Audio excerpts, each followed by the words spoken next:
আল্লাহ পাক রব্বুল আলামিন জাকাত আপনার উপরে ফরজ করেছে। আপনার জাকাতের টাকাটা সর্বপ্রথম হক আপনার নিকটত্ব আপনার নিজস্ব আত্মীয় স্বজন। নিজের আত্মীয় স্বজনের মধ্যে যদি গরিব না থাকে তাহলে আপনার প্রতিবেশীর হক। আপনার প্রতিবেশীর মধ্যে গরিব না থাকলে তাইলে আপনি অন্য অন্য জায়গায় দিতে পারেন, কিন্তু আপনার উপরে জাকাত ফরজ হয়েছে, আপনি জাকাতটা সর্বপ্রথম আপনার নিজস্ব আত্মীয় গরিবকে দিতে হবে, কারণ আপনার আত্মীয়র হকটা সর্বপ্রথম, তারপরে আপনার প্রতিবেশীর হক, তারপর আপনার অন্য দূরে যেখানে দিতে পারেন।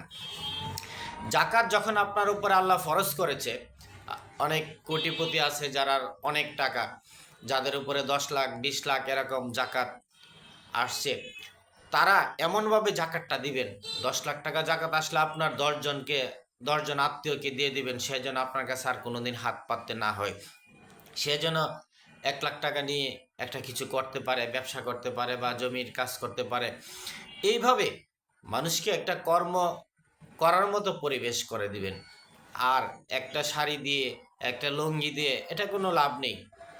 একটা শাড়ি লুঙ্গি দিয়ে মারামারি শুরু করে দেয়, ধাক্কাধাক্কি, এলাকাতে আরও বিশৃঙ্খলা সৃষ্টি করে।